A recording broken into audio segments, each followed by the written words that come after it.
உங்கள் வீட்டில் இந்த மாதிரி ஏசி தண்ணி ட்ராப்டாக விழுதா? அதுக்கு ஏசி வந்து ஓப்பன் பண்ணி பாருங்கள். எல்லாமே கரெக்டாக தான் இருக்குது. இந்த சைட்லேருந்து வருது. ஸோ இது ஓவர்ஃப்ளோ வந்து இதுக்குள்ளே வந்து பார்த்திங்கன்னா இருக்குது. அவங்க அவுட்டரில் பைப் கரெக்டாக இருக்கான்னு பார்க்கலாம். பாருங்கள், இப்போ வந்து ஏசி வந்து இந்த ஹைட்டில் தான் இருக்குது. ஆனால் டியூப் வந்து பார்த்திங்கன்னா இந்த மாதிரி மேலே போட்டு வச்சுருக்காங்க. இந்த மாதிரி மேலே போட்டு வச்சுருக்கனால தண்ணி வந்து ஃப்ளோ வரல.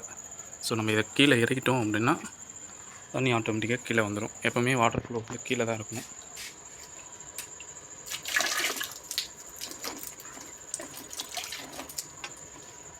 ஸோ இப்போ தண்ணியெல்லாம் ஃபுல்லாக வந்துடுச்சு.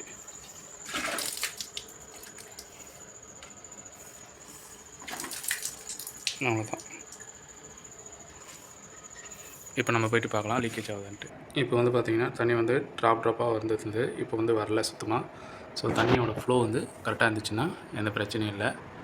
இந்த ஃபில்டர் வந்து பார்த்திங்கன்னா நீங்கள் மந்த்லி ஒன்ஸோ இல்லை வீக்லி ஒன்ஸோ இந்த மாதிரி கழட்டி நீங்கள் க்ளீன் பண்ணிட்டீங்கன்னா போதும். க்ளீன் பண்ணிட்டு நீங்கள் இப்படி வச்சுட்டு உள்ளே வச்சு மாட்டிடுங்க. இப்படி வச்சு நல்லா உள்ளே தள்ளிங்கன்னா உள்ளே போயிடும். இதை வந்து இப்படி மேலே தூக்கி இப்படி உள்ளே விட்டுருங்க. இதையும் அதே மாதிரி மேலே தூக்கி உள்ளே விட்டுருங்க. அவ்வளோதான். ட்ராப் போட்டால் முடிஞ்சிச்சு. அவ்வளோதான். இப்போ பார்த்தீங்கன்னா அந்த ஒரு ட்ராப் வந்து அப்படியே தான் இருக்குது.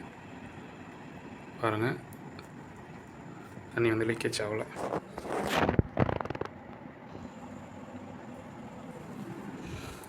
ஏசி எப்போவுமே 24 டிகிரியில் வச்சிட்டிங்கன்னா உங்களுக்கு வந்து பவர் சேவிங் நல்லாயிருக்கும். வேறு ஏதாச்சும் டவுட்டுன்னா கமெண்ட்டில் கமெண்ட் பண்ணுங்கள். தேங்க்யூ.